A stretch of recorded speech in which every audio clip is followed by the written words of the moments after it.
1 Samuel 2. Hannah prayed and said, My heart exults in the Lord, my strength is exalted in my God. My mouth derides my enemies, because I rejoice in my victory. There is no Holy One like the Lord, no one besides you, there is no rock like our God. Talk no more so very proudly, let not arrogance come from your mouth. For the Lord is a God of knowledge, and by him actions are weighed. The bows of the mighty are broken, but the feeble gird on strength.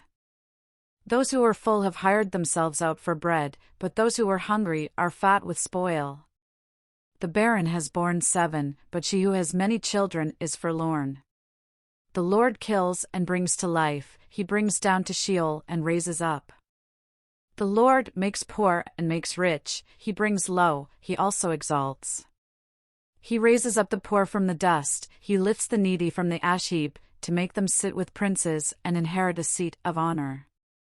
For the pillars of the earth are the Lord's, and on them he has set the world.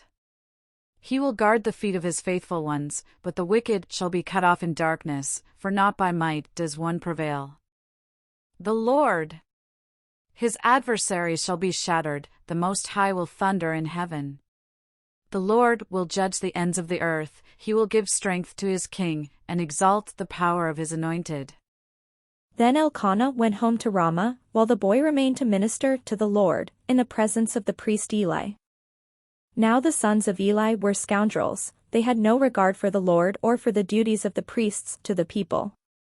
When anyone offered sacrifice, the priest's servant would come, while the meat was boiling, with a 3-pronged fork in his hand, and he would thrust it into the pan, or kettle, or cauldron, or pot. All that the fork brought up the priest would take for himself. This is what they did at Shiloh to all the Israelites who came there. Moreover, before the fat was burned, the priest's servant would come and say to the one who was sacrificing, Give meat for the priest to roast, for he will not accept boiled meat from you, but only raw. And if the man said to him, Let them burn the fat first, and then take whatever you wish, he would say, No, you must give it now, if not, I will take it by force. Thus the sin of the young men was very great in the sight of the Lord, for they treated the offerings of the Lord with contempt. Samuel was ministering before the Lord, a boy wearing a linen ephod. His mother used to make for him a little robe and take it to him each year, when she went up with her husband to offer the yearly sacrifice.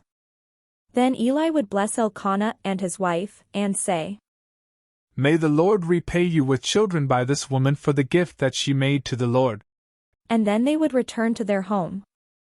And the Lord took note of Hannah, she conceived and bore 3 sons and 2 daughters. And the boy Samuel grew up in the presence of the Lord. Now Eli was very old. He heard all that his sons were doing to all Israel, and how they lay with the women who served at the entrance to the tent of meeting. He said to them, Why do you do such things? For I hear of your evil dealings from all these people. No, my sons, it is not a good report that I hear the people of the Lord spreading abroad. If one person sins against another, someone can intercede for the sinner with the Lord. But if someone sins against the Lord, who can make intercession? But they would not listen to the voice of their father, for it was the will of the Lord to kill them. Now the boy Samuel continued to grow both in stature and in favor with the Lord and with the people. A man of God came to Eli and said to him, Thus the Lord has said, I revealed myself to the family of your ancestor in Egypt when they were slaves to the house of Pharaoh. I chose him out of all the tribes of Israel to be my priest, to go up to my altar, to offer incense, to wear an ephod before me, and I gave to the family of your ancestor all my offerings by fire from the people of Israel. Why then look with greedy eye at my sacrifices and my offerings that I commanded, and honor your sons more than me by fattening yourselves on the choicest parts of every offering of my people Israel? Therefore the Lord the God of Israel declares, I promised that your family and the family of your ancestors should go in and out before me forever, but now the Lord declares, Far be it from me, for those who honor me I will honor, and those who despise me shall be treated with contempt. See, a time is coming when I will cut off your strength and the strength of your ancestors' family, so that no one in your family will live to old age. Then in distress you will look with greedy eye, on all the prosperity that shall be bestowed upon Israel, and no one in your family shall ever live to old age. The only one of you whom I shall not cut off from my altar shall be spared to weep out his eyes and grieve his heart. All the members of your household shall die by the sword. The fate of your 2 sons, Hophni and Phinehas, shall be the sign to you, both of them shall die on the same day. I will raise up for myself a faithful priest, who shall do according to what is in my heart and in my mind. I will build him a sure house, and he shall go in and out before my anointed one forever. Everyone who is left in your family shall come to implore him for a piece of silver or a loaf of bread, and shall say, Please put me in one of the priest's places, that I may eat a morsel of bread.